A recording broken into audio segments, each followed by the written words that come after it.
Sometimes we're a couple minutes late, but either way, we always get started. And here we are on the Panther-Lair Post-Game Show after Pitt wins at Stanford 35-20.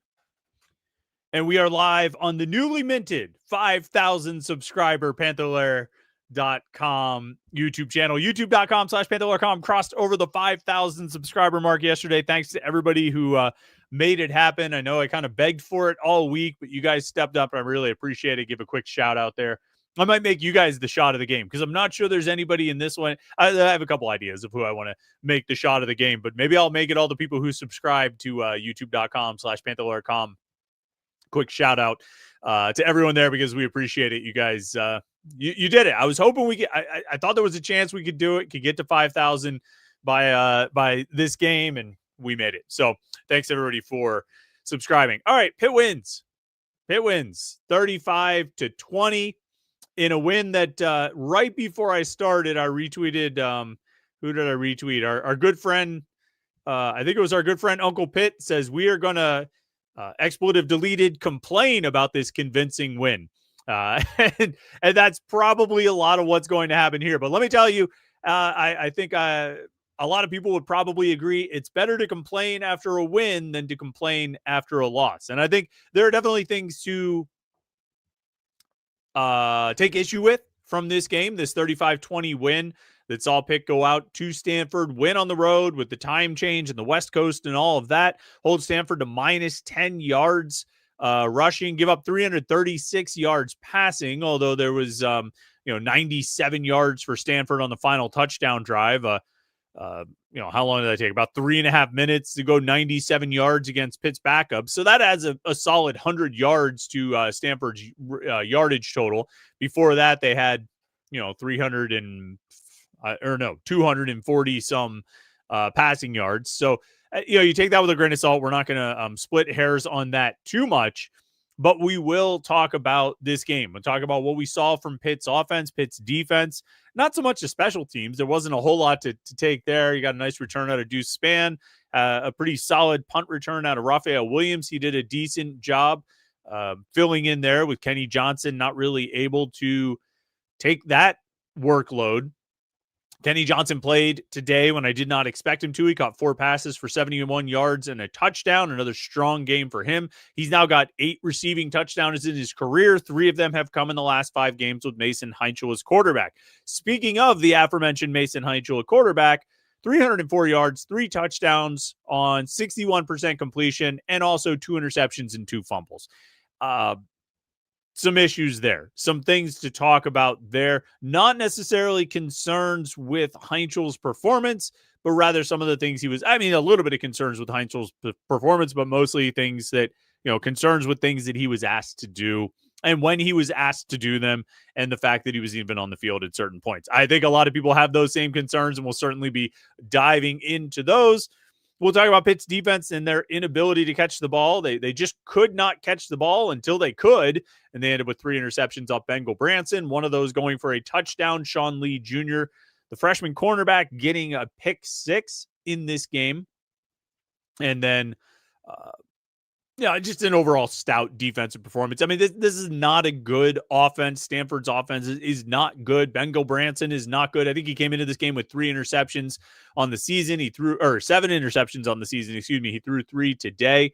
I think Pitt's defense did against this rather, not very good Stanford offense what Pitt's defense should do against a not very good Stanford offense. And if you take out the 5 sacks that they had, you take that off the rushing yardage, I think Stanford still had 21 rushing attempts among the 3 running backs, 21 rushing attempts for 36 yards.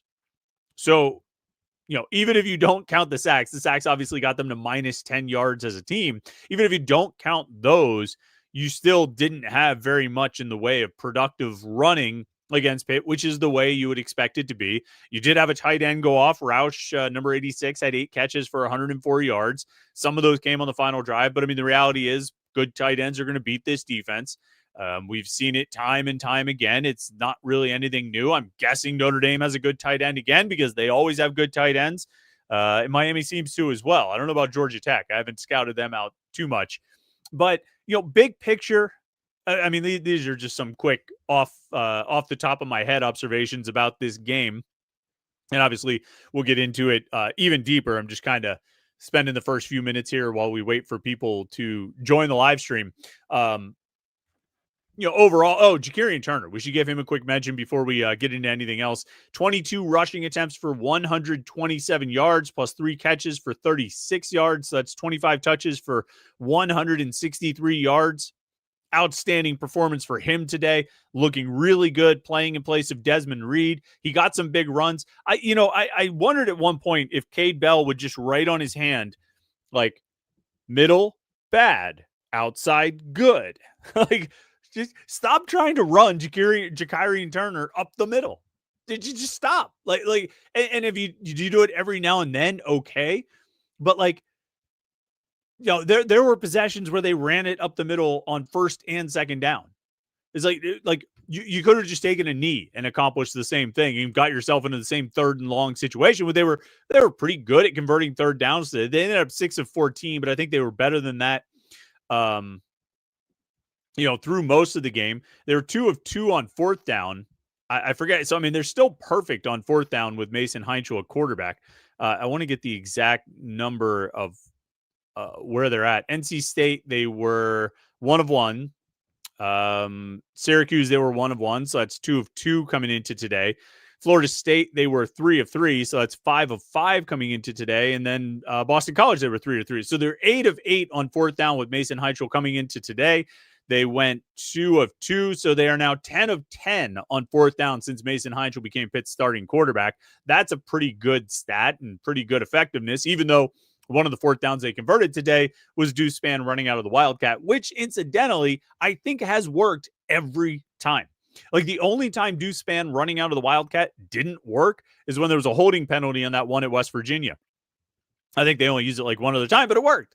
And it worked in that play at West Virginia except for the holding call bringing it back.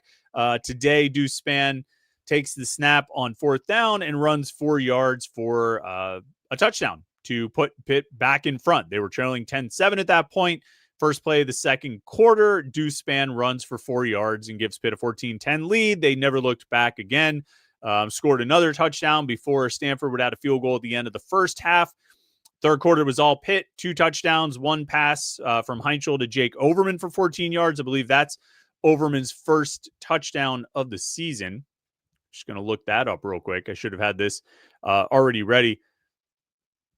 Jake Overman, yeah, he had 6 catches for 41 yards and no touchdowns coming into today. So Jake Overman gets his first touchdown catch. And then Sean Lee Jr., the very next play, if not the very next play, it was the next possession, gets a pick 6 to set it at 35-13 before Stanford drives for that final touchdown that, you kind of count, you kind of don't count, but it happened. It goes on the scoreboard and it sets the final score at 35-20. All right. So that's the gist of what happened in this game. And we'll talk about some of those details in a second. Big picture, though. And maybe we should make this the shot of the game. Actually, I was thinking about like an individual player. I was like, oh, maybe Kyle Lewis, Cam Lindsey. Those 2 guys played like outstanding. Cam Lindsey and Kyle Lewis combined for 19 tackles, 1 sack, 1 tackle for loss, 1 interception, 3 pass breakups. Could have had more interceptions. They had real opportunities there. But, Kyle Lewis and Cam Lindsey. Lewis had 11 tackles. Lindsey had 8. Nobody on Stanford's team had more than 7. Like Cam Lindsey and Kyle Lewis were the 2 best defensive players in this game. And I don't think it's particularly close. I think there were a number of players who played well for Pitt in this game on defense. But Kyle Lewis and Cam Lindsey were at another level. And they were going to be my shot of the game. But I think the Backshore Apparel shot of the game for this one, and we're going to get into it early. The Backshore Apparel shot of the game for this one is the fact that they made it. We talked at the beginning of the year that the 4 most important games were Boston College, Syracuse, NC State, Stanford. That those 4 games would form the foundation, and every win would be kind of a topper above that. Those 4 games plus your 2 non-power 4 games, Duquesne and Central Michigan, that would give you if you could take care of business in those 6 games that you should be able to win, that you should win. That gives you the baseline of 6 wins. And then everything else you do and accomplish, you're not trying to win to get yourself back to 6 wins. You're not like, oh, we're stuck here. You got to beat Notre Dame to get to 6 wins. No, you've achieved 6 wins. And now everything else, you've achieved 7 because that Florida State win is 1 win on top of those 6 games that you should win, that you are expected to win and you should win. You don't blow. These are the games that when you blow it, that's how you go 7-5, That's how you end up going 7-6. That's how you go 6-6, is when you blow games like this. And with the conclusion of today's game, with the final horn sounding on Pitt going 35-20 win at Stanford, they officially survived those pothole games, those stub your toe games, those games where you lose to a team that you shouldn't lose to. And I know they lost to West Virginia, and you shouldn't lose to West Virginia. Although West Virginia, who they knocked off somebody today. Who did they? Oh, they beat Houston. They won at number 22 Houston. That still doesn't make that a good win. They're only 3-6. That was only their 3rd win of the season. So that's not a good loss by any stretch of the imagination. And so they had that pothole game, but that's West Virginia. It's on the road and all that stuff. It can be tricky against your rival and blah, blah, blah. But the real pothole games were these games that we've talked about all season: Boston College, NC State, Syracuse, and Stanford. Don't stub your toe in those 4 games, and you give yourself a chance to accomplish something. And I am like you. I thought there would be a toe stubbing in there. When Jim and I talked before the season about, stubbing your toe and they could blow it in one of these games, we thought NC State would be the one. We thought they would go win a couple games on the road, win at Florida State, and everybody be excited, and they come back and blow it against NC State. Well, they didn't do that. They didn't go to the Dome. They went to the Dome and played poorly, but they came out with a 17-point win. They went to Florida State. They survived and held on and won that game. They came home and played NC State and blew them out. And now in the final test, I shouldn't include Florida State in there. That's not one of the 4 games we're talking about. But in the final test, the final pothole game that you need to win to really make these next 3 worth something, they went to Stanford and they won convincingly. And the final score is still a 2-score win, right? And it was 3 scores until the final minute when Pitt's backups gave up a long touchdown drive. And it was still a more convincing win than the score would indicate. Pitt should have won by a lot more. And it's their own mistakes, which we'll talk about at length, I'm sure. And so they got out of it. They survived. They survived the Dome. They survived the West Coast trip. They didn't get, hung up against Boston College. They didn't stumble against NC State. As a matter of fact, they kicked the crap out of Boston College and NC State. And then they survived at Syracuse. They survived at Stanford, and they got the win at Florida State on top of it. And now they go into the final 3 games, 7-2 overall. They're 5-1 in the ACC, and everything is laying out in front of them. And I don't know what they're going to accomplish in these final 3 games. This is tough games. Notre Dame's a tough opponent, even though they had their hands full at Boston College today. One of the final being in that game.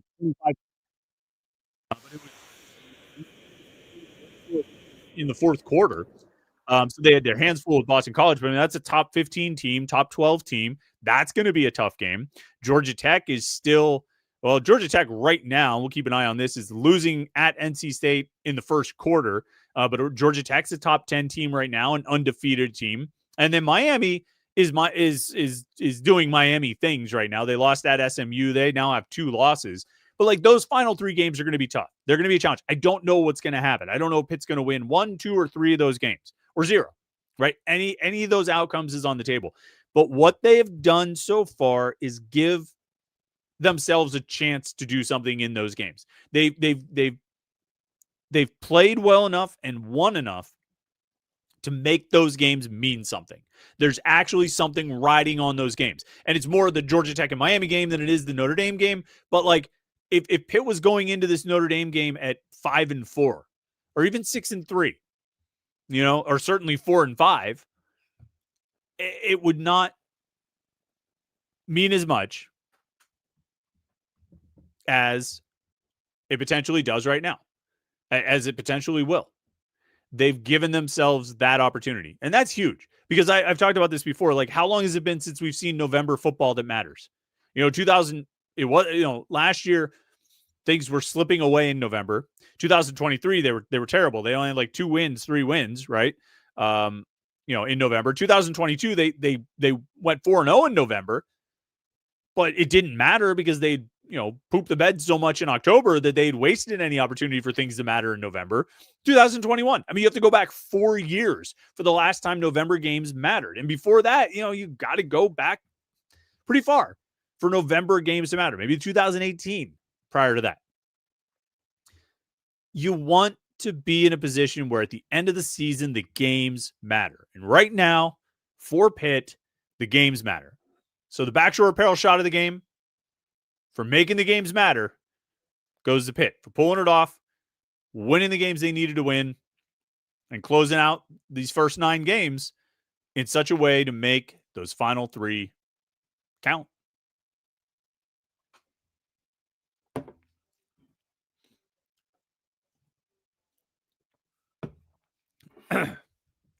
That's a Backshore Apparel shot of the game, of course. Backshore, born in Pittsburgh, but built on the Tampa coast. Designed for days by the water and salt in the air, but it didn't stop there. Today, Backshore hats are built for every season and every forecast, whether you're chasing waves, hitting the trail, putting for birdie or bogey, or braving the Pittsburgh cold. Wherever life takes you, Backshore has you covered. Explore the collection at BackshoreApparel.com.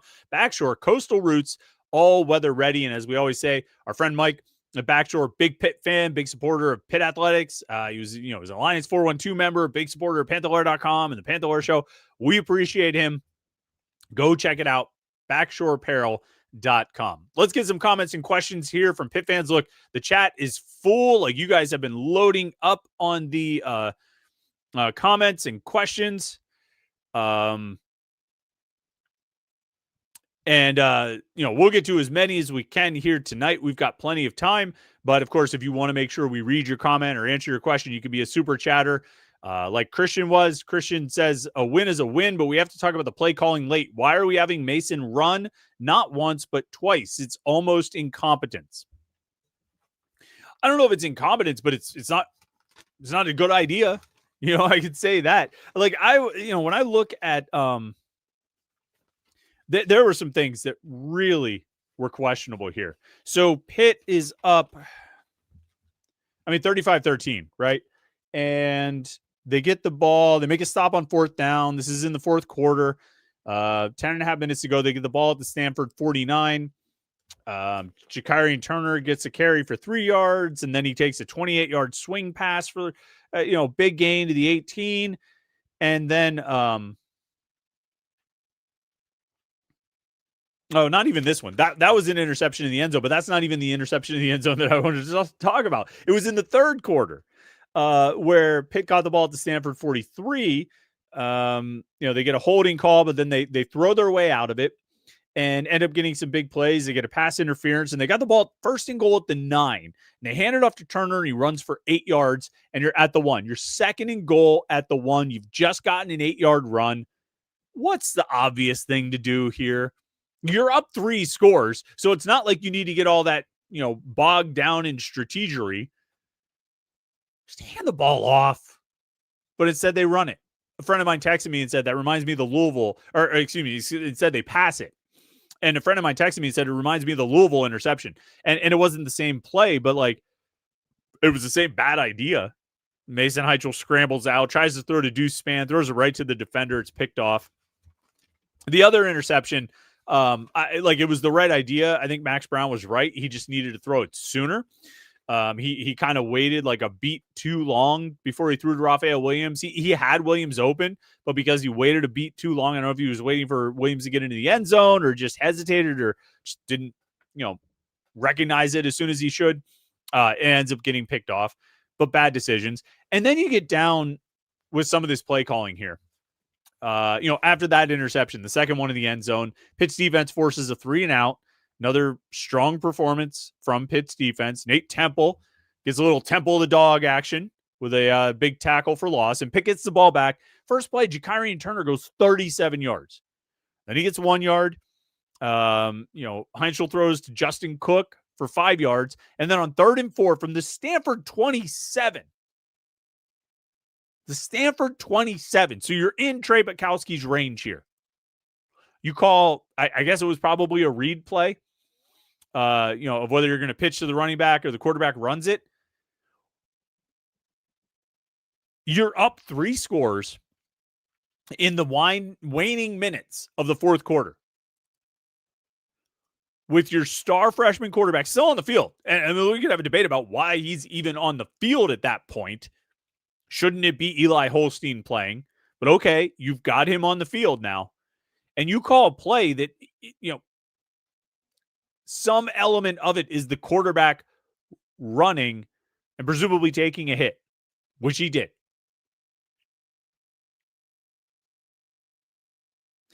You're in field goal range. If you're that desperate for points, you're in field goal range. Hand the ball off. You don't need the quarterback dropping back. You don't need the quarterback running. You don't need the quarterback making a read to then take off and run. Hand the ball off. Protect the quarterback. And then, he runs, he picks up 8 yards. Great. He gets a first down. He's throwing again. He throws to Blue Hicks and gets 14 yards. Now it's 1st and goal at the 5. They hand it off to Turner. And then on 2nd and goal at the 5, it looks like another read play. And Mason Heinzel's running again. Do you realize you are on a 5-game winning streak? You have played yourself out of a 2-2 hole to 7-2. And I'll tell you the last time they were 7-2. I mean, it was last year. Obviously, it was the last time they were 7-2. But I'll give you some historical perspective on that in a second. But you are in a 5-game winning streak. You are 7-2 because of this guy. He's the one who has gotten you to this point. Don't have him run the ball when you're up 3 scores in the 4th quarter. Come on. Let's be smart here. Okay? You can't just say, oh, we're going to rest all of our best players and just assume that we're going to win. But at that point in the game, when it's almost a 2-minute warning and you're up 3 scores, you can assume you're going to win the game. You can make enough of an assumption that you're going to win the game that you don't have your quarterback running. And even if you didn't call a quarterback draw, don't call anything that even could potentially put your quarterback in harm's way. Dropping back to pass, don't do it. Some kind of option play, a read play, don't do it. Snap it directly to Jacarian Turner if you want. Do not have Mason Heinzel even potentially getting into that position. There's no upside. What are you gaining by doing that? And I thought Cade Bell had some great calls in this game. I liked the aggressiveness with some of the calls. I didn't like all the runs up the middle with Jacarian Turner, but that's a sort of a base level, armchair quarterbacking or armchair coordinating. That's fine. And I think generally Cade Bell has done a good job, but I don't know. You got to think, what's the upside here? Let's say that play works perfectly and Heinzel makes the right read and it's blocked up perfectly and he runs for a 5-yard touchdown. So what? So what? What difference would it have made? It wouldn't have changed anything in that game. You were winning by 3 scores. Don't put him in harm's way. Shouldn't even be on the field. Don't put him in harm's way. So I have a major issue with that. Christian, I don't have any answer for you on why they were doing that with Mason Heinzel. You got to be smarter than that. Because in 2 weeks, when they play Notre Dame in Acrisure Stadium, they're going to need Mason Heinzel for 60 minutes. They are going to need him running that play at the end of the game. They are going to need him trying to fight for a first down. So don't lose him like you lost Desmond Reed last week in a game that's won. And I mean, Reed, when he got hurt, I think that was still the 3rd quarter. So it's not entirely the same situation. This was worse. Michael B is a super chatter. Says, Chris, do you think there might be some tension behind the scenes between Narduzzi and Bell? Nards took shots at Bell in the post-game interview. I hope this doesn't mean Bell will look to leave. I didn't see what Pat Narduzzi said. So I have to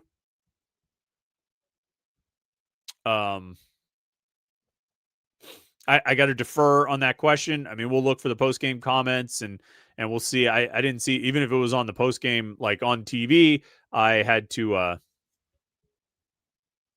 I just turned it off to get ready to do this. So I missed what he said.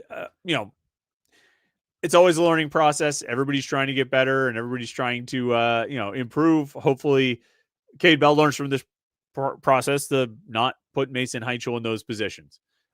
Is there tension behind the scenes between Narduzzi and Bell? Probably not any more than you would typically have between the head coach and the coordinator. Although,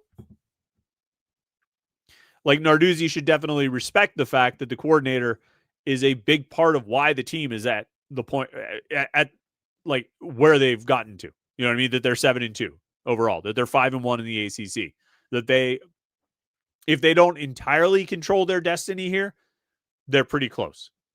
They're pretty close. And the best thing is we can start scoreboard watching, and I always look forward to that. Priya is a super chatter, says Pitt wins one of the last 3 and finish the season ranked. I think you're asking if Pitt wins one of the last 3, will they finish the season ranked? I mean, if they win at Georgia Tech, so I don't know. There's so many like scenarios, and the reality is like when we're looking at Pitt potentially getting ranked like this weekend or next weekend, we're looking at other teams are. So I mean, number 22, Houston, like we said, lost to West Virginia, unranked West Virginia at home. That's going to hurt. Houston. Presumably, I mean, they're 7-2 now and 4-2 in the Big 12. Presumably, they're going to fall out of the polls. They lost at home to an unranked, prior to today, 2-win team. That presumably they're going to drop out of the polls. So maybe West Virginia did Pitt a solid there. No other real help. Utah 24. They're hosting number 17 Cincinnati tonight. Potentially, they could get knocked out. Number 23, USC is at Nebraska. 5-6 minutes left to go in the first quarter. Nebraska is winning that game 7-0. Potentially, if USC were to lose that, so that's the point Pitt's at now, that like they're going to need help. They don't have any marquee wins. They don't have any even good wins. They've won 7 games, but like who they beat? Duquesne, Central Michigan, Boston College stinks. Florida State stinks. Syracuse stinks. NC State stinks. And Stanford stinks. And their losses, like they lost to Louisville, who is fine, but did they? Yeah, they won at Virginia Tech today. So they're 7-1. Actually, that's not a bad loss, even though it happened at home. I guess I kept saying after that game, I was like, Louisville's just not very good. Well, I mean, they are now 7-1, so fine. But they also lost to West Virginia, who's not very good, even though they won today. But Pitt's going to need help. There's 2 weekends of games. There's this weekend's games and next weekend's games that could potentially help Pitt get into the polls. Ultimately, if they can beat Notre Dame in 2 weeks, they'll be ranked. And that's the next goal, right? Getting like static interference on my earphones here. Hopefully it's not coming through the microphone, but it's kind of annoying to hear. All right. Let's get into some more comments and questions here. Josh Newark says, no need to scoreboard watch, finish 10-2, and we are in the playoffs. Let's go. I mean, I tend to think you're right, Josh. I think if Pitt wins these final 3 games, they get a win over Notre Dame, they get a win at Georgia Tech, and then they beat Miami no matter where Miami's at. I think you would think they would be in the top 12. You would think. But it might depend on where they start. Because, like, if you start off, like, say your first, appearance in the college football playoff rankings is like 24, you got a lot of ground to make up. And if Georgia Tech loses a game or 2 between now and then, if Miami loses another game or 2 between now and then, those wins are going to help you less than they look like they might, like right now. You know what I mean? So you do have a lot of ground to make up. You've got a bad loss on your resume and a loss to the only team you've played like a winning record right now. You've got a loss to them. And so it's you're going to need help in that regard. You need Notre Dame and Georgia Tech and Miami to keep winning so that those games could potentially look good on your resume. But you also are going to need to start in a spot where it's not that big of a climb to get up to the top 12. Let's see. Michael B is a super chatter again, says ESPN game day in Pittsburgh for Pitt versus Notre Dame. I'm thinking it might happen. Will Jeff Percy be back in 2 weeks? Your mic goes in and out.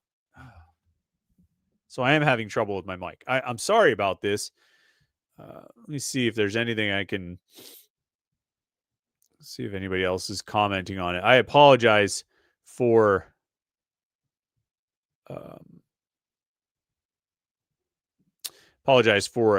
technical difficulties. I think I've got it. Hopefully got it resolved. ESPN game day. Let's look ahead real quick at the score. The schedule. I mean, what is this? Let's see. So that week, nope, I skipped 1 week ahead.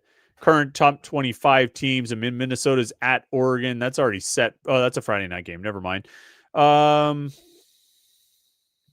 else is there? Oklahoma's at Alabama. Texas at Georgia. Florida at Ole Miss. I don't know. I mean, like it seems like as good. There, like potentially could be a ranked versus ranked game. If Pitt can get into the polls, it would be a ranked versus ranked game. And there's right now in the current rankings, there's only Texas at Georgia, Oklahoma at Alabama, as far as ranked versus ranked games in terms of big games. Pitt, Notre Dame potentially could be ranked versus ranked that weekend. So I guess it's possible. I don't know. I guess we'll see. Let's see. Another Wombat as a super chatter says, everyone needs to try to go to the last 2 home games. We need bodies in the stands, and the tickets aren't super expensive. It's also a good time. Well, I felt for a while that if Pitt could win these last couple games here, get to 7-2, that Notre Dame game should have a great crowd. Like what reason is there for Pitt fans not to go to the Notre Dame game? You've got the marquee opponent in college football. You've got a 7-2 team on a 5-game winning streak with an exciting freshman quarterback coming off an off week. Like, you have 2 weeks to bask in the joy of a 5-game winning streak. And then go watch that team play against the most prominent program in college football. Like, that place should be packed and rocking. That should be a great environment. I don't know what the tickets look like right now. I'm not going to bother and look at StubHub right now, but I can't think of a good reason why Pitt fans wouldn't be at that game. They should be there because it should be a great college football experience. And like I said, I don't know what's going to happen in these 3 games. I don't know if they're going to win, they're going to lose. I think they'll win at least one. I'm guessing they won't win all 3, but even though he had 4 turnovers today, I'm having a hard time betting against Mason Heinchel on just about anything because he's been really good at just about everything he does, except for those turnovers. Do you know? What do you want to talk about? 5-game winning streaks or 7-2 starts to a season? Let's go 7-2 starts because Pitt has now started 7-2 2 seasons in a row. As we know, last year they were 7-0. And so at one point after losing 2 more games, they were 7-2. But Pitt was 7-2 last year. They're 7-2 this year. The last time Pitt started back-to-back seasons 7-2 or better. Think about it for a second. You won't get it. It's 2008 and 2009. 2008, 2009. 2008, they started 7-2, with those losses, of course, being Bowling Green and Rutgers. And they eventually got to 9-4. They actually lost their 3rd game. They lost whoever it was. I think Cincinnati to fall to 7-3. And then 2009, they started off 7-2. They had the loss to NC State, and then the loss to who else did they lose to in 2009? I have the media guide right here. They lost to. Well, they didn't lose again to West Virginia. Actually, they weren't 7-2 that year. They were 3-6. They were 9-1. in that season. So actually, they didn't start 7-2; they were 9-1 that year, and then of course finished 10-3. So my point is, it's been a long time since they've won at least 7 of their first 9 games in back-to-back years. Last year and this year now breaking that streak of, however long that'd be, 15 years or something like that. In terms of 5-game winning streaks, obviously they had a 7-game winning streak last year. 2022, they won 5 games in a row, but that includes the bowl game, only 4 games in a row in the regular season. 2021, actually, they never had a 5-game winning streak in the regular season. They won 4 in a row at the end of the regular season and then won the ACC championship game. So they had a 5-game winning streak there. 2009, they had the 6-game winning streak that I mentioned. 2008, they had a 5-game winning streak. 2001, you have to go all the way back to 2001. They had a 6-game winning streak. It was actually 5 in the regular season and 1 in the bowl game. So in terms of regular season winning streaks, 5-game winning streaks in the regular season, they have this year and last year. And then you have to go back to 2009. For the last time they had a 5-game winning streak in the regular season prior to last season. So I guess my point is what they're doing right now, being 7-2, having won 5 games in a row, it's rather unique. And it hasn't happened a whole lot. And again, a lot of that's due to Mason Heinchel. All right, comments and questions here. Let's see what everybody's talking about. Josh Newark says, no reason we can't win the next 3. They remember what you do in November. Yeah, I mean, I guess when it comes to making the playoffs and your playoff resume, I mean, yeah, if you finish strong, but you do have to be able to climb up. You know what I mean? If you're sitting there at like 22 or 19 or something like that in the final week of the season, I don't know if beating Miami is going to vault you into the top 12 or not. So you do need to start at a certain spot, a certain level where it's kind of in reach to climb into the top 12. I think you still want to set your sights on the ACC. Like you still are trying to set your sights on the ACC championship.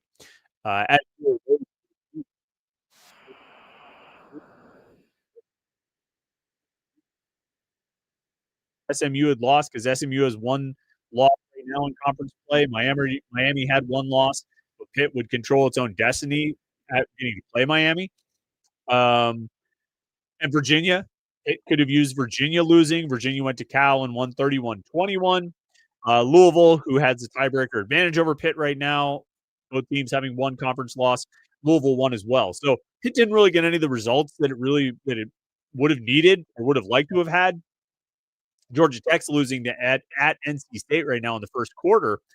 But Pitt plays Georgia Tech, so they control their destiny there a little bit. I tend to think if Pitt were to somehow win these final 2 ACC games, chances are things would shake out that at 7-1, they would get into the ACC championship game. But it's not guaranteed, and so they don't really control their own destiny in that regard. But that's still probably their most likely path into the playoffs is winning the ACC championship game. Super chatter Christian Cosmac says we could lose to Notre Dame and still make the ACC title game, win, and we're in the college football playoff. Yeah, exactly. Like, and that's kind of like the funny thing. Like, if you're trying to build your college football playoff resume as an at-large team, this Notre Dame game is huge. This Notre Dame game is a really big one. But if you are thinking, well, Pitt's best path or most likely path is through the ACC championship game anyway, then this game against Notre Dame doesn't really have all that much bearing, and it becomes just sort of a fun exhibition game, which I don't think anybody's going to be thinking of it as a fun exhibition game. I don't think anybody's going to be overlooking it like that. But, you could kind of consider it like that. And like win or lose, the big goals, the main goals of winning the ACC or at least getting back to Charlotte are still going to be on the table. So that's kind of, maybe gives you a little bit of peace as you think about this Notre Dame game. Maybe. Let's see. Benjamin Glazer says Christopher J. Peak. It's actually Christopher L. Peak, but that's okay. Why are we running a quarterback at that time of the game? Though on a positive note, I always enjoy the weekly Narduzzi vein popping at the officials. Love Narduzzi. I don't think the officials were very good in this game. I think there were a lot of calls that I just don't know whether it was the spot of the ball or flags or whatever it might be. I just don't think they did a very good job. But that head referee was so jacked that like I don't think I would have really argued as much as Narduzzi did. David Allen says, got to question the strategy and personnel choices at the end of the game. Some nice moments against a bad team. Sure hope they get healthy and focused for the final three. And David Allen also says, I think it's possible that Pitt wins out, yet doesn't make the ACC title game, but can make the playoffs. It can. Like Pitt can win out and get left out of the ACC championship game. That's true. Like Virginia, Louisville, they're definitely ahead of Pitt at this point, and Pitt has nothing they can do against those teams. SMU would come down to tiebreakers, and I don't know how that would shake out, but again, that would be out of Pitt's control. So, with this giant mess of a conference at 17 teams, you just don't have really any sense of what's going on at all. I think it's going to be fairly common to find yourself in a position where you don't control your own destiny, where you don't have that kind of, where you just have a lot of teams with like tied records and it comes down to like tiebreakers and things like that, which is unfortunate. That's probably the most disappointing thing that we lost when they did away with the coastal division and the Atlantic division is that you kind of had a better sense of what you needed to do in order to achieve your goals. And you had more control over what your destiny actually would be. And it's disappointing to lose that a little bit. But look, just keep winning, and if they put you in the playoffs, they put you in the playoffs. If it gets you into the ACC championship game, it gets you into the ACC championship game. But for right now, you've won 5 in a row. You've gotten to 7-2. And the Calamity Howlers for at least another 2 weeks have to be quiet. Josh Newark suggested that Jakarian Turner and Sincere Lee would get the shot of the game. I just gave it to Pitt overall for taking care of business here. Lee, 2 catches for 48 yards, 1 huge 31-yard catch to pick up a first down. And then Turner just, big game, biggest game of his career. And he just continues to look really, really impressive. Marlon Barnes Truther says it's officially time to start scoreboard watching across the ACC. Yeah, we'll keep an eye on it. Georgia Tech's still losing, and that's the only game that really matters that's happening right now. I mean, Wake Forest, Florida State is happening, but can't say it's mattering. Although, shout out to Wake Forest for being 5-2. It's 5 more wins probably than I would have guessed they were going to get. Pitt fan H2P. Let's have our star quarterback take 2 huge hits in the last minute in a game that's out of hand. I know. Jack says, I know there's 1,004,000 things to complain about with this win, but let's not lose the forest for the trees. This Pitt team flew across the country and took care of business. Yeah, they really did. And that's probably, in terms of takeaways from the game, they won a game by 15 points. It felt like they were winning by about 35 points. We're finding things to complain about, but we're complaining about how they won. Not like did they win or did they make it closer. I would say this too about this game.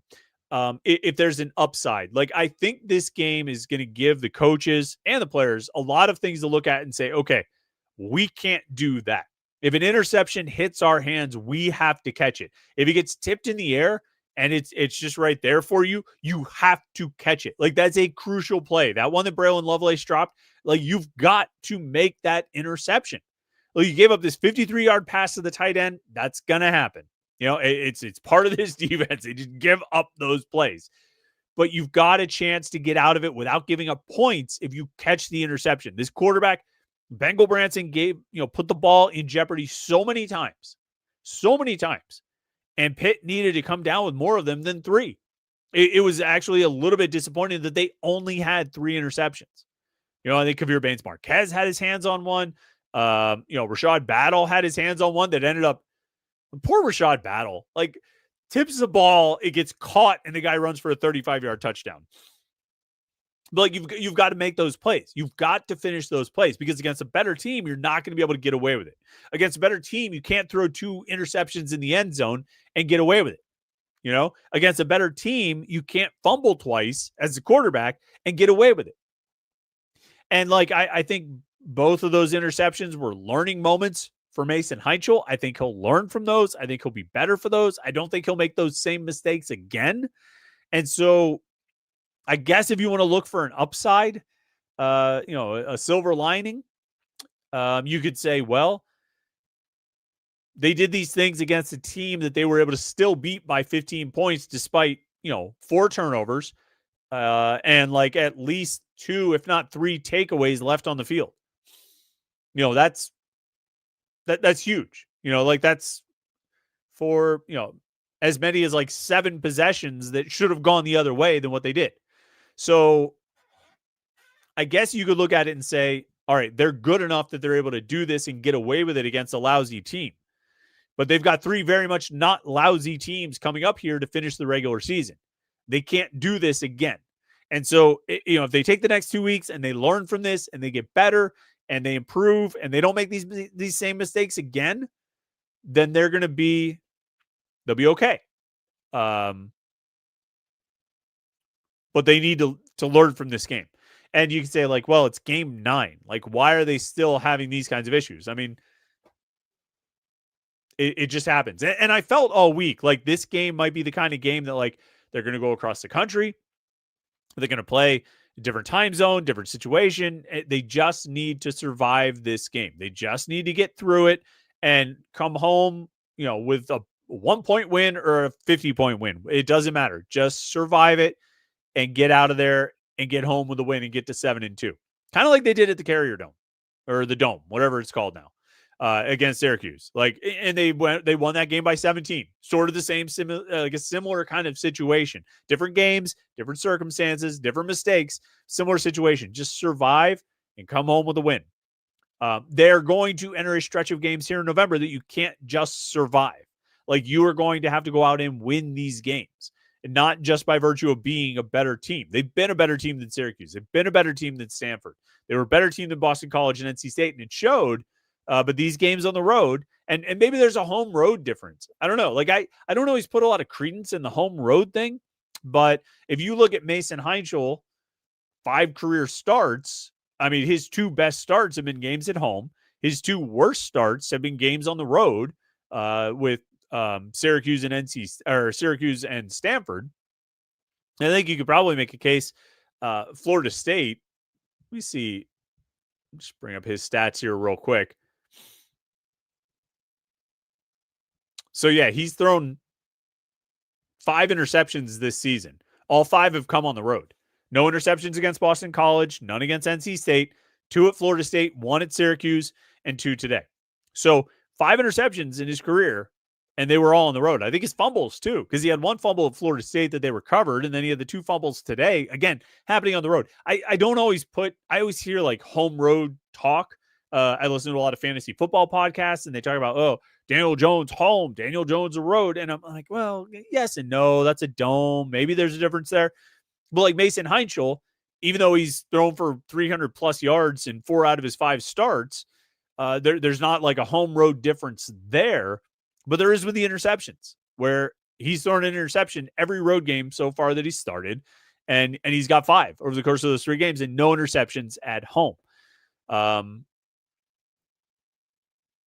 So maybe there's something to that. And if there is, that's probably good for Pitt since 2 of their final 3 games are at home. And of course, they haven't lost any games yet with Heinchel. So we'll see what happens there.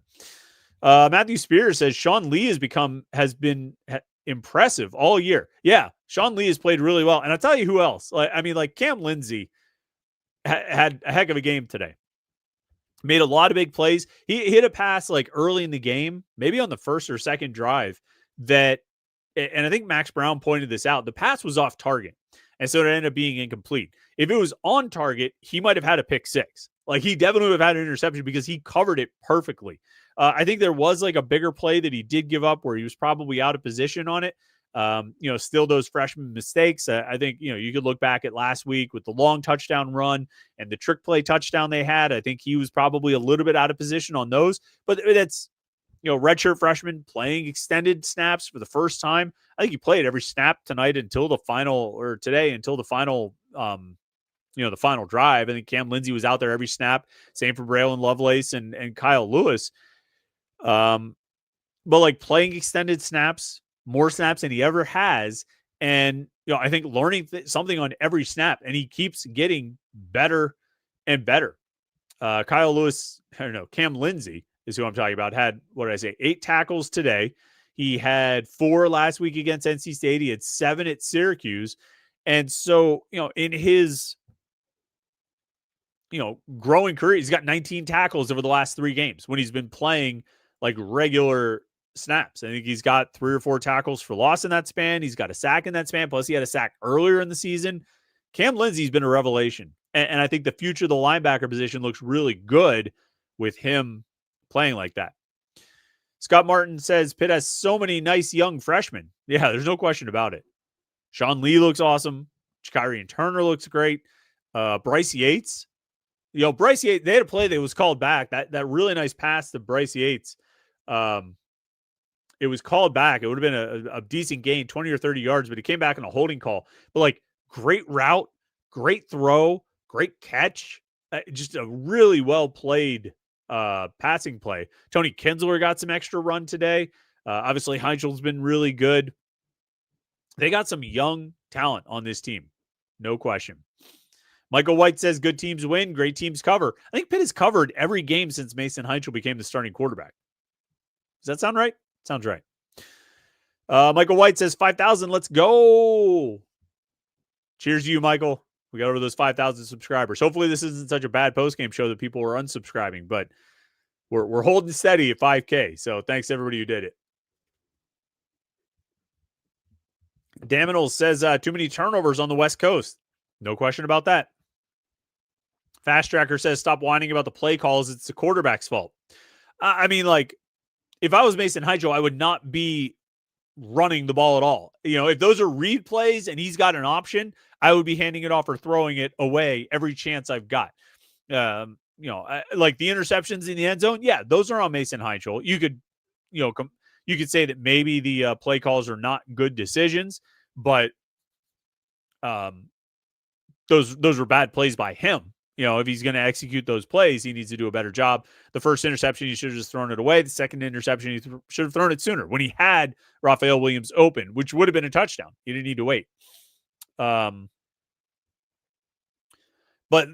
having him run late in the game, I wouldn't even give him the option. I wouldn't even give him a read to make. Matt Fry says, I want Notre Dame. We owe them badly. Pat Narduzzi's never beaten them. That's right. Yeah, he played him in 2015, 2018, right? And then they played in 2020. They played in 2023. I think that's it. And yeah, they haven't won. 23 was a blowout. 20 was a blowout. 2018 was really close. That was one of those games that actually inspired confidence that Pitt could actually maybe go on a run and win the Coastal Division because they had just beaten Syracuse. I think Syracuse was ranked at that point, and they beat Syracuse in overtime, 44-37. And then they went to Notre Dame, and they lost by 5. Like a hard-fought game. They looked solid. That was when they tried to sneak Jeff George onto the field in a punter's uniform. Newsflash, spoiler alert, it didn't work. But it was like one of the more confidence inspiring losses that I can remember. And then they went on a winning streak. They went and won 4 in a row to clinch the Coastal. So it was, an inspiring loss, I guess. But you're right. Pat Narduzzi's never beaten Notre Dame. So it was what, 15, 18, 20, 23. He's 0-4 against Notre Dame. Seems like a good time to break the streak. JP Marvelous says there's a lot to learn from this game, but do we trust this team to do that learning? I mean, I think like Mason Heinchel can learn. I think Mason Heinchel has shown the ability to learn. I think he has improved on, when he's made mistakes, he's gotten better. I think I always point to that Florida State game, where he threw interceptions on back-to-back third downs where he's trying to force the ball down the field. And then his next third down, he goes out and he checks it down to Des Reed and gets like a 50-yard play out of it. I feel like that was a learning process. I feel like that was him understanding, like, take what's there and let your playmakers go make plays. And so I think Mason Heinchel, for his mistakes, yeah, I think he can learn, and I think he's shown the ability to learn. So I do trust him to do that learning. The other mistakes, I mean, like dropping interceptions, you just got to catch interceptions. Mopars of Laurel Mountains Respec Racing says he's a freshman quarterback, for crying out loud. Still learning. No one has complaining down pat like Yinzers. They are 7-2. So I don't know if you saw, I put this on the message boards. All right. So all week, I've been reading about the last time Pitt played at Stanford, right? 1922. Pop Warner took his team out there. It was a really weird situation. And I was just like doing research on it, and I ended up down a deep rabbit hole of like old Pittsburgh Press articles from 1922. In 1922, Pitt started the season 1-2. They beat Cincinnati, and then they lost to Lafayette in West Virginia. They ended up going on and winning out, and they finished like 8-2 and all this stuff. But like at the end of the year, there was a piece in the Pittsburgh Press by Ralph Davis, who was the sports editor of the Pittsburgh Press. And I posted this on the message board because it's just too perfect. This was written 103 years ago, December 2nd, 1922. So almost 103 years exactly. He says, quote, okay, like just listen to this and tell me if this doesn't sound like it could have been written yesterday, except for some of the language. Ralph Davis says, quote, I'm going to read this whole thing.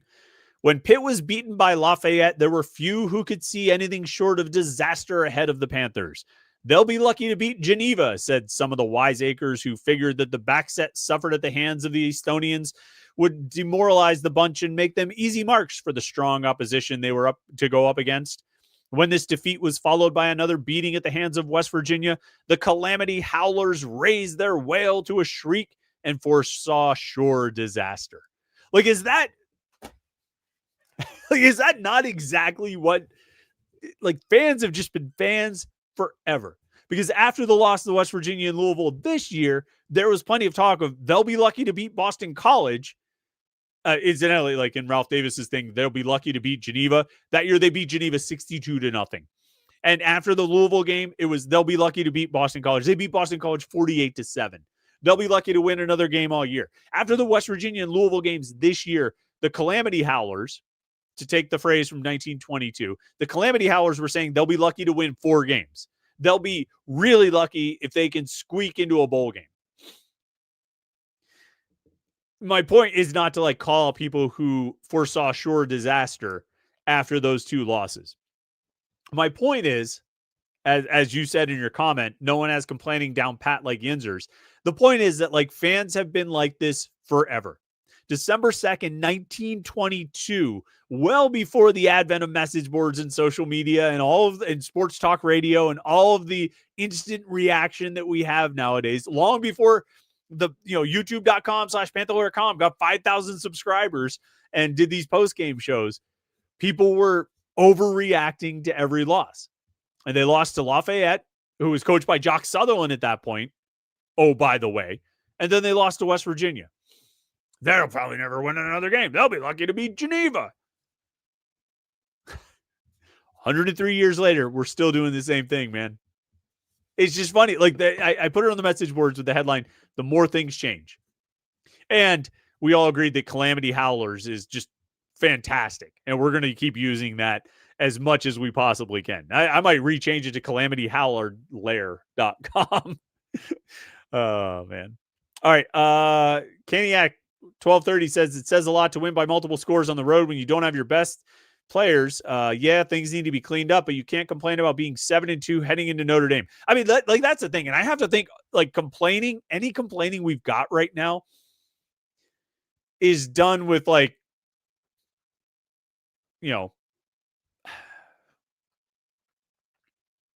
like a warm feeling. You know what I mean? Like, you're not complaining like you did after the 2-2 start. You're not complaining like you did after the the Louisville game or the West Virginia game.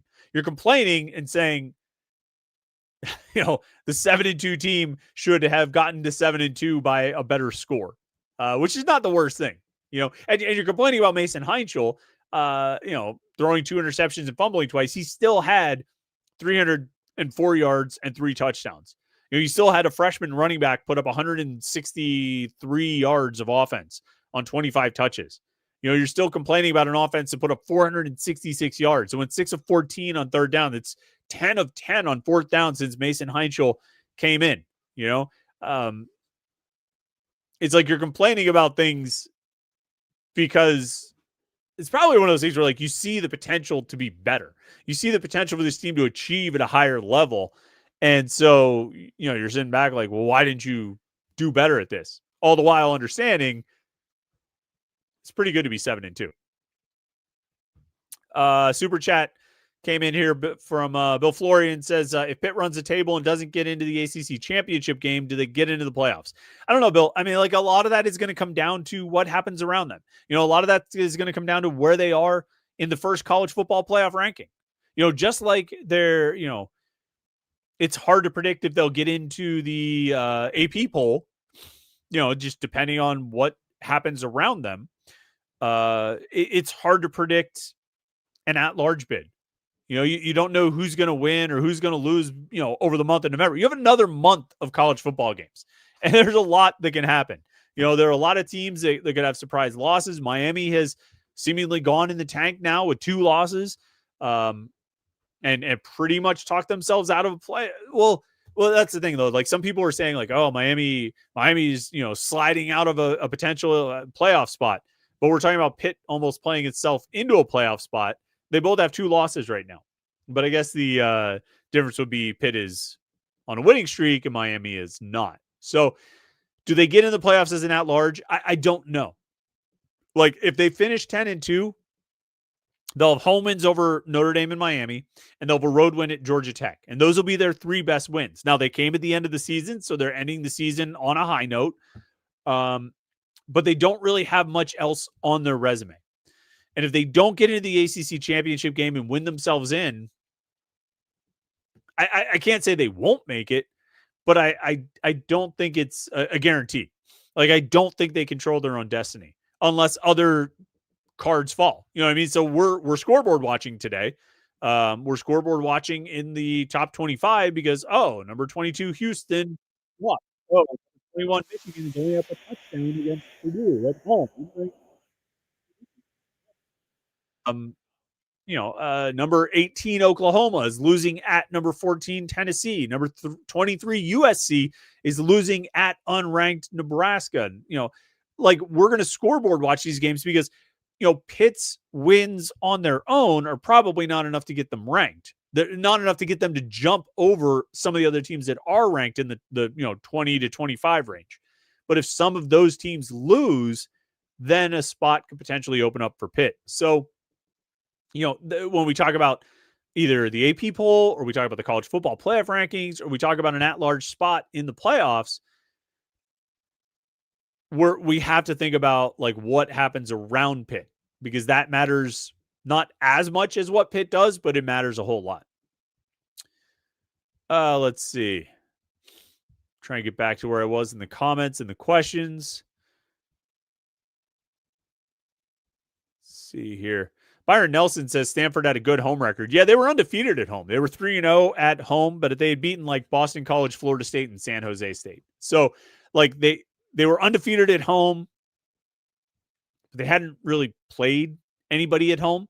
I don't think they've, Boston College, Florida State, San Jose State. So yes and no. That's where that home road thing kind of gets a little tricky because it's like, well, who did you play? TVAX1 says between the tackles, bad. Turner's speed makes outside runs possible and needed, makes a few quick hitters, but more horizontals. Yeah, I mean, like, look, was it the case that every run outside gained at least 3 yards? No. Was it the case that almost every run outside gained at least 3 yards? Yes, I think it did. I think you got far more positive production from those runs outside. And even like when there were runs up the middle that did work a lot, once or twice, it was Jakiri and Turner bouncing the ball outside. Like you've got this speed. This is where he excels. This is where Desmond Reed is good. Let those guys work outside. You had those little pitch plays and tosses going today run read options or sprint option type plays, or just tosses and let them go. Let him get outside, make one guy miss or two guys miss. There was one play when he had a big, let me see if I can find there was one big game that Turner had, and I might not find it right now, but I noted something very specific about it because it was remarkable to me. I might be going the wrong direction, flipping backward. Oh, here, it was on, Pitt was up 14-10. It was after Kyle Lewis's interception. And there was it was a 31-yard run on 1st and 15 from the Pitt 22, and they did a pitch to the left. And they showed on one of the replays, he got 31 yards, so it was obviously a very good run.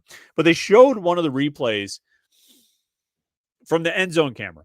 And you're looking at it from behind, and you see Jakarian Turner get outside, and there's 3 guys blocking for him, and there's like 6 defenders.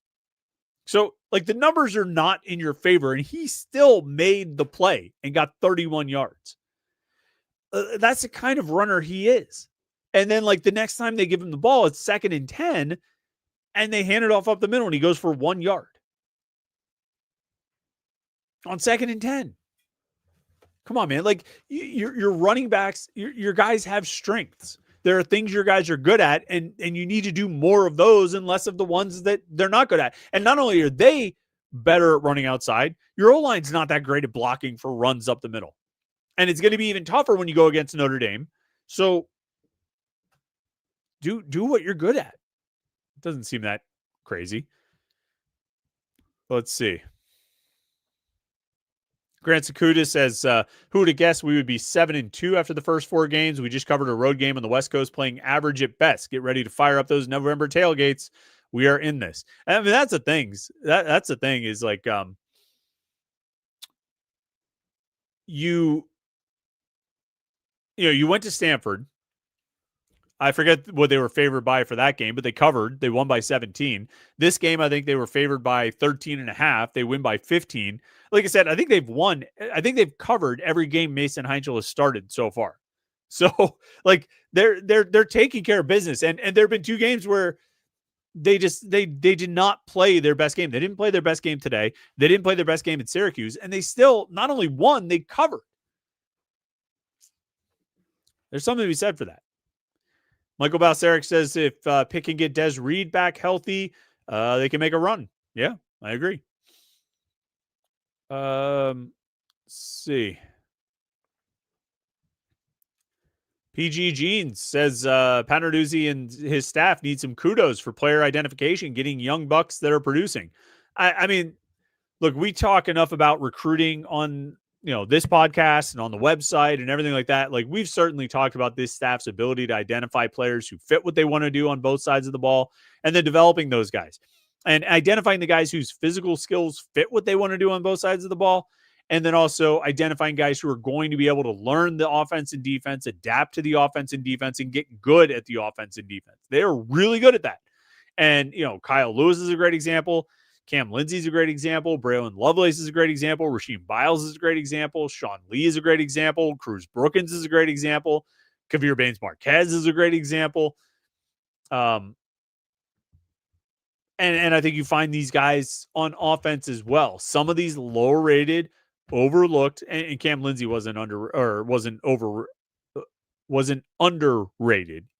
Well, he was underrated, but Cam Lindsey wasn't lower rated. That's what I'm trying to say. He was a 4-star guy. But some of these lower rated guys, some of these, under offered guys, but they find them and they believe that they're a fit, and they end up being right with a lot of them. Jamal Jones lover says realistically, Pitt should be undefeated, and 1 win in the next few weeks should mean a playoff berth. Yep, realistically, but that's not how it went down. If they started Mason Heinzel from week 1, maybe they would be 9-0 right now. And ranked in the top 10 like Georgia Tech. But they're not. They didn't. But they're here now, right? And so I like we've gotten fewer and fewer of these comments this week. I feel like week by week, like after the Boston College game, there were a lot of those comments like, geez, if he had just played against West Virginia and Louisville. And then there were a few less after the Florida State game, a few less after Syracuse, a few less after NC State. And now, like, you're the first person to even mention this week. So people are moving past that and just enjoying what's happening right now. But you're right. Mason Heichel starts from the beginning of the season. They're probably 9-0. But he didn't, and they're not. Damian Williams says, good time to have a late bye, things to clean up, and players to get healthy. I just like how this bye sets up, this off week sets up. Obviously with Pitt being 7-2, it's the real capper, but I like how it sets up where you go through 3 quarters of the season, and then you've got your 3 biggest, toughest, most challenging, and potentially most rewarding games. Boom, boom, boom. And you get a week off before you dive into it. And then, so that's part of why, like, I felt like this stretch was so key and so crucial to be able to go through these games and get out of this at 7-2. Once they started winning with Mason Heichel, just because it would then give you that week off and then face those 3 teams in those 3 huge games. It's exciting. Like it's exciting. And like I said from the top, and I've said it a few different times over the last couple of weeks, like the potential to have November games that matter. And that's where they're at now. There's something to play for and there's something that matters. And the truth is, even if they lose at Notre Dame in 2 weeks, the next 2 games will still matter. Like that's kind of like the real upside of like the way this schedule is set up. They put themselves in a position where the November games matter, and because it's Notre Dame is the first of these 3, like Notre Dame, the Notre Dame game matters. It's huge. Of course, it's huge. But it also, even if they lose that game, the other 2 still matter a lot for the ACC. That's kind of fun. It's not kind of fun. It is fun. It's exciting. Something to look forward to. Let's see.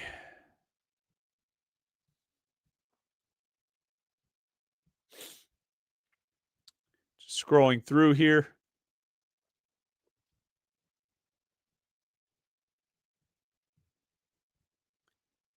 Pickle Chip says, I'm excited for the future of Bryce Yates. Yeah, me too. I'm excited about, like, I think all these young receivers have shown a lot. And I got to say, and I think I've said this before, like, mea culpa on doubting and questioning and downplaying these wide receivers in the offseason. I really didn't think much of this group or the tight ends either, who got a touchdown for another one today. Jake Overman caught his first touchdown of the season. So now I think every tight end has 1 touchdown catch. Well, Justin Holmes has 2. Malachi Thomas has 1. Jake Overman has 1. Josh Altsman has 1. You have 4 tight ends with a touchdown catch this season. At least 1 touchdown catch this season. I doubted those guys. I doubted the receivers. I didn't think a whole lot of them. I'm wrong about that. I mean, like, Raphael Williams has been outstanding. Outstanding. Just his route running is so good. He really does get himself open every play. And it's the quarterback it's incumbent on the quarterback to just get the ball to him, get it there on time, and he will be open and make a play. And he made some great catches today. He was open even more than he actually got. He finished with how many catches did Williams have? 4 catches. He had 6 targets. He was probably open like 10, 12 times throughout the game, maybe more. He has been outstanding. Kenny Johnson, has truly had that breakout year. He's now close to 600 yards receiving after 9 games. And, Blue Hicks has been a revelation. Duspan has made some plays. These young receivers look really good. There's a lot to be excited about, I think, with Pitt's skill players.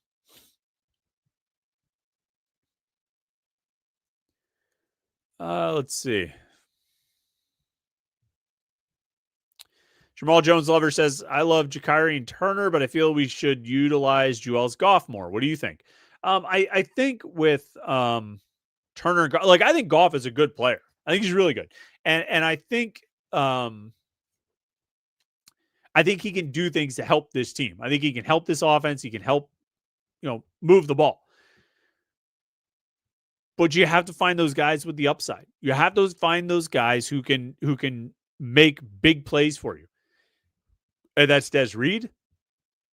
And that's Ja'Kyrie and Turner. And that doesn't mean there's not a role for Juelz Goff. There's not a somewhere for him to fit in here and a contribution he can make. But Turner's a bigger playmaker right now. And he's been that all season.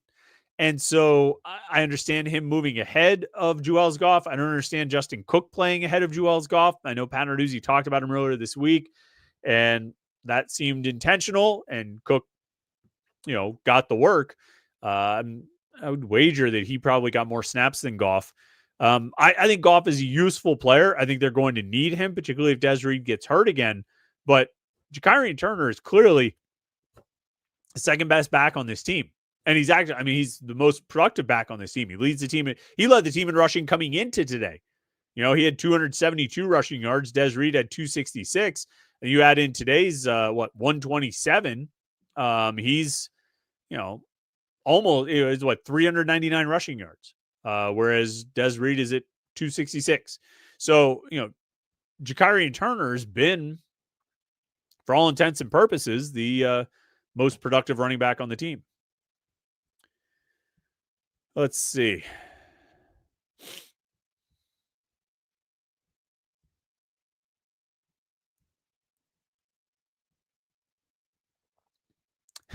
Mark Shilaju says, Pitt Panthers making wins feel like losses for over 100 years and counting. No, but they're not, like, it didn't feel like a loss. It just felt like they could have done better, and won more convincingly. Or the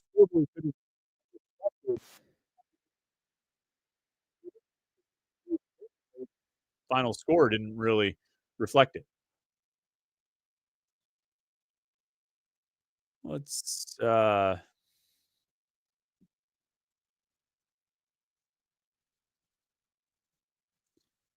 through for a few more here.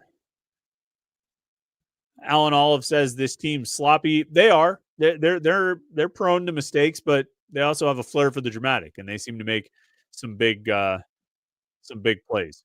Yeah, Yins Travel and Eats says sloppy with a 7-2 record is pretty good. Dale Gribble says the cheapest seat in the lower bowl for Notre Dame game on SeatGeek is $165. RJC Man says he's moving to Thailand. Okay.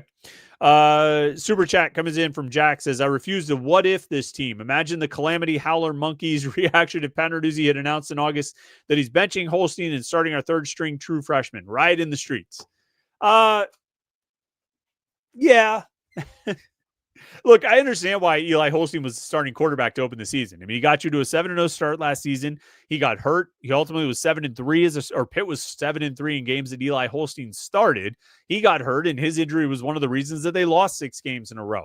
So even though he wasn't great in spring camp, you could chalk that up to him still recovering from injury. Even though he struggled in training camp, you could chalk that up to him being a gamer, and he was going to turn it on when the game started, and he would play much better. But obviously that didn't happen. Now, if they had benched Eli Holstein for Mason Heinchel to open the season, if they'd started Heinchel over Holstein, I think, the Calamity Howlers, they're not Calamity Howler Monkeys. That's not what Ralph S. Davis wrote in the Pittsburgh Press. Called them Calamity Howlers. The Calamity Howlers, there would be some that would be out, calling for pitchfork or out with the pitchforks about that decision. But I think a lot of people were getting the sense that maybe Mason Heinchel was really good. He looked better in the spring game, which doesn't always mean much, but he did. So the one public performance, he looked better.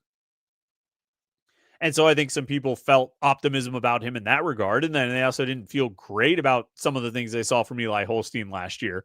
So I don't know if there would have been riot in the streets over that, but I am with you on what ifing and refusing to what if, because my thing is just like, there's nothing to be gained from it. Like, the only reason you sit back and say, gee, God, they would have just started Mason Heinchel, they would be like 9-0 right now. The only reason to do that is just to find something to feel bad about. And brother, it's almost 9:00 on a Saturday night in November, first day of November. We're about to turn the clocks back. We're having a beer. Pitt's 7-2. They've won 5 games in a row going into the month of November. They got an off week and then a huge trio of games. Why do we need to look for something to feel bad about? And if you want something to feel bad about, you can find far more substantial things than whether Pitt should be 9-0 right now. Let's see.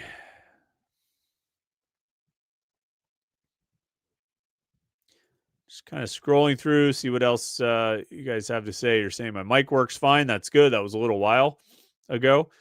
But I'm just now catching up.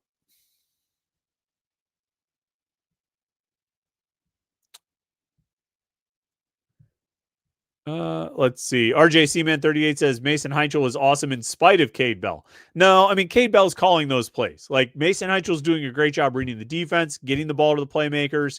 But, like, you notice those guys are getting open, right? Like, it might not always be, like, wide open, like Deuce Spann was on that one play. But those guys are getting open. And they're getting open because of Cade Bell's play design. Like, Cade Bell is getting them open. They're running the routes well, and Mason Heinchel's finding them. So I'm not gonna say that. I disagreed with some of those play calls at the end where Bell is giving Heinchel even the option to run. I don't think he should even give him the option to run, let alone call quarterback draws or anything like that. But those, I mean, like, a whole lot of Mason Heinchel's success is due to Cade Bell, his offense, and his tutoring. So I can't say that.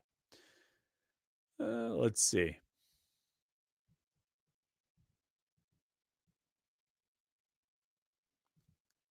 Scrolling through, see what else you guys want to say. I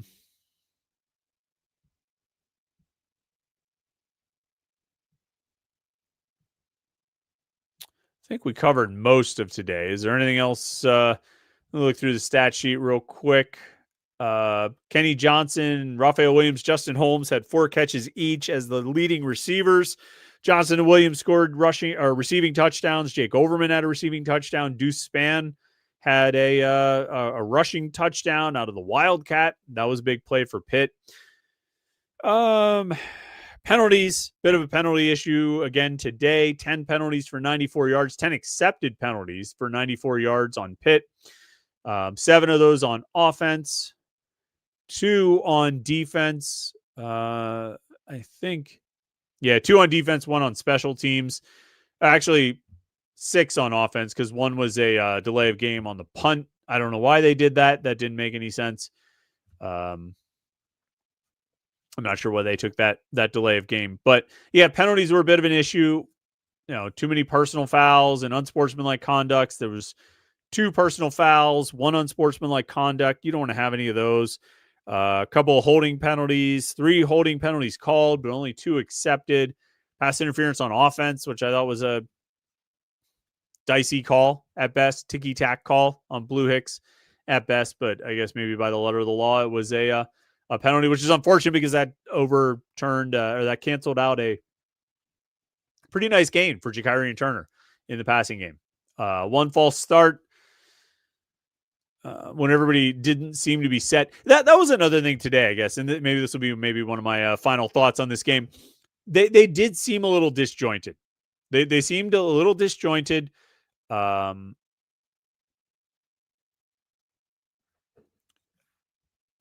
think they, too many times they seemed like confused or out of place, like particularly on offense. I think they called 2 timeouts in the first quarter. One when Stanford tried to use tempo, and so Pitt called a timeout, a defensive timeout on a 3rd down. And then one time on offense, they had to call timeout because they were just like kind of all over the place. And nobody really seemed to know what they were doing or what they were supposed to be doing. And so they, had to call a timeout and like reset. And that seemed to be the case a number of times. They had like not everybody was set, false start penalty. And it just, I don't know, felt kind of disjointed. I don't know if it's the travel, being out west. Be curious to see if they change any of their plans for how do they approach these West Coast games. But they did just seem kind of disjointed. But then they also had those moments where the offense was really humming. And they had those moments where the defense was really playing well. I didn't like the drive before the end of the first half. I felt like Pitt's defense, they ended up giving up a field goal there. I felt like Pitt's defense was a little too passive. and not necessarily in a prevent defense, but maybe what it amounts to a prevent defense for Pat Narduzzi's defense. They just weren't like blitzing. Like I felt like they just rushed forward basically that entire drive, and Stanford was able to pick them apart and drive down the field and get a field goal out of it. It ultimately didn't matter in the context of the game, but it ended up being a one-score game at halftime. It was 21-13. And so I didn't like that. I think this defense is at its best when they're being aggressive. I think they kind of live that way, that they'll take their chances. They'll be aggressive. They'll be risky. I don't know, in that moment on that drive, they decided not to take their chances, not to be risky, and they end up giving up a drive down the field. Now, maybe the thinking there was, well, they might be able to drive down the field and get a field goal, but we're going to make them go slow enough that it'll take enough time off that that's all they're going to get. They're not going to have a chance to get into the end zone, as opposed to if we blitz and try and rush and send a bunch of guys, they're going to have a better chance of getting like that big play and scoring a touchdown, which was the, obviously what they wanted to avoid. I don't like it. I don't like conceding a field goal. I think you're aggressive. You're an aggressive defense. That's what you do. That's what you do when you're at your best. So I'd say continue it there in that situation. But on the whole, I think they had moments on both sides of the ball where they were a little chunky, and things weren't really clicking the way they usually do and the way they like to. But I think they also had some pretty well-oiled machine moments. And a lot of those were Mason Heinchel hooking up with those wide receivers and tight ends and running backs and everybody else that he threw to today. I don't think he completed passes to 11 guys like he did in the NC State game. 3, 4, 5, 6, 7, 8, 9. Oh, 10. Only 10. Jeez, Mason. You only complete passes to 10 players? Slacker. All right, Pitt wins 35-20. Panthers improved to 7-2 overall, 5-1 in the ACC. They'll get a week off before they take on Notre Dame, but we don't have a week off. We'll have plenty of content for you right here at youtube.com/Panther-Lair.com. Morning Pitt episodes every day of the week, live show Wednesday night, and then, of course, all kinds of Pitt video content to get you through the off week and get you ready to go. Plus, we'll have basketball to talk about. 2 regular season basketball games next week, Monday night, Friday night. We'll have lots of content out of that as well. And, of course, don't forget to check in at Panther-Lair.com, Panther-Lair.com for all the Pitt sports news you can possibly handle. Pitt wins. You tuned in. We had a good live game. It's been a lot of fun. Thanks for watching tonight. Make sure you like this video and subscribe to youtube.com/Panther-Lair.com. Join the 5,000 strong and growing by subscribing to youtube.com/Panther-Lair.com. Thanks for joining the live stream tonight. Thanks for comments and questions and being part of it. Enjoy the week off, but also tune in right here at youtube.com/Panther-Lair.com.